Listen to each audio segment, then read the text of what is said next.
preocupação que Moisés tem é tamanha que ele chega a usar uma metáfora que depois vai se tornar concreta.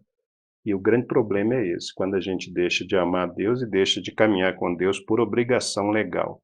Aqui há uma fala, e nessa fala está escrito que as leis ou os mandamentos de Deus, do verso 8 por diante,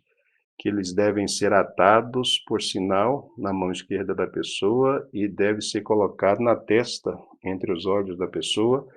e que nos umbrais da porta ou das portas, essas leis de Deus devem estar registradas. Então, falar que a coisa precisa estar na mão, precisa estar na testa, é dizer que o tempo todo a pessoa precisa se lembrar e o tempo todo a pessoa precisa cumprir o mandamento.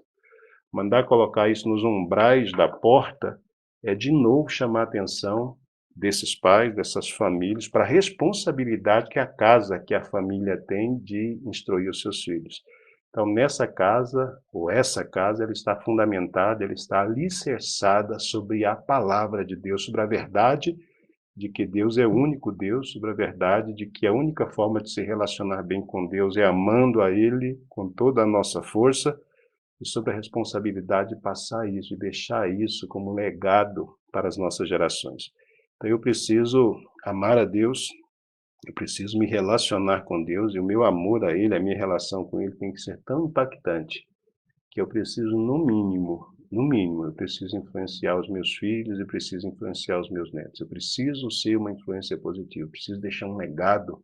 para a minha geração, e esse legado ele é deixado quando a minha relação com Deus é baseada, é fundamentada no amor. Então, dizer num primeiro momento que essas leis ou esses mandamentos ou ordens aqui prescritas deveriam estar na mão direita, na testa e nos umbrais da porta, isso aqui não significava necessariamente no primeiro momento que o judeu deveria fazê-lo, e de fato, depois a gente observa que a ordem específica é para que se faça, e eles vão fazer isso mesmo, mas mesmo fazendo o simbolismo ali, o escrito na mão, na testa ou no umbral, isso é só para lembrar a pessoa do que efetivamente deve motivá-lo a se relacionar com Deus. E aquilo que precisa motivar a pessoa deve ser amor a Deus, compromisso com Ele, aliança com Ele. E esse amor, esse compromisso, essa aliança, é amor, é compromisso e aliança, mas é amor, compromisso e aliança baseado, fundamentado na palavra, na palavra. Então, quando foi dado aí a responsabilidade para que eu compartilhasse com vocês essa teologia da família, pensando na família e na Bíblia, eu quis trazer esse texto para compartilhar com vocês essa noite exatamente por isso, porque esse texto há muitos anos me ajuda a pensar e a pensar seriamente como é que eu preciso conduzir os meus dias, a minha vida, a minha relação com Deus, a minha relação com a minha esposa, a minha relação com os meus filhos. A vida inteira esse texto serviu como uma espécie de elemento norteador para me ajudar e serve. Toda vez que eu leio, quando eu li, como eu li agora e acabei de compartilhar com vocês, de novo me vem à memória aí a responsabilidade que eu tenho, enquanto alguém que busca conhecer a palavra, enquanto alguém que busca compartilhar a palavra, a responsabilidade que eu tenho de também viver de acordo com essa palavra, de também amar a Deus de tal forma que quando eu partir, quando eu for para a eternidade, o legado que eu deixar para os meus filhos, para os meus netos, ou para a minha prole,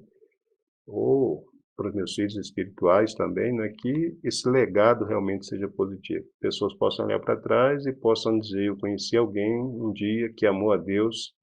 e o amor que essa pessoa tinha para com Deus era algo tão impactante, contagiante, que eu também acabei me apaixonando por ele, e eu vou impactar, eu vou contagiar outras pessoas. Então isso é um círculo, eu vou usar essa expressão aqui, um círculo vicioso positivo. Você precisa estar tão contagiado com o amor de Deus que quem estiver ao seu redor precisa ser impactado, precisa ser contagiado com isso também. E esse tipo de vírus, a gente está vivendo uma época de pandemia e todo mundo está preocupado em se proteger do vírus, da Covid-19. Esse tipo de vírus aí você pode disseminá-lo sem medo. Então pode amar a Deus de todo o seu coração, alma, entendimento e forças, mas de novo, esse amor, ele só é de fato vivido e vivido em intensidade quando você conhece o objeto do seu amor, que é Deus. E de novo, só tem um jeito de você conhecer de fato quem é Deus. Você conhece de fato quem é Deus quando você se apropria da revelação que um dia ele disponibilizou, que um dia ele deixou para nós e que hoje se encontra registrada aí nas Sagradas Escrituras do Antigo e Novo Testamento. É a partir dessa revelação, é com base nessa revelação que você vai conhecer quem Deus é. Quando você o conhecer, você vai se apaixonar e à medida que esse amor aumenta, então você vai percebendo que isso aqui não são só escritos, regras, leis e preceitos, mas você vai perceber que isso aqui é palavra viva, que a palavra de Deus é viva e permanente, que a palavra de Deus é boa, é agradável e é perfeita quando nós nos disponibilizamos a aprendê-la e a vivê-la, mas não vivê-la motivado pelo medo, pelo receio, ou por mera obrigação, mas a vivê-la, porque de fato nós amamos aquele que proferiu essas palavras.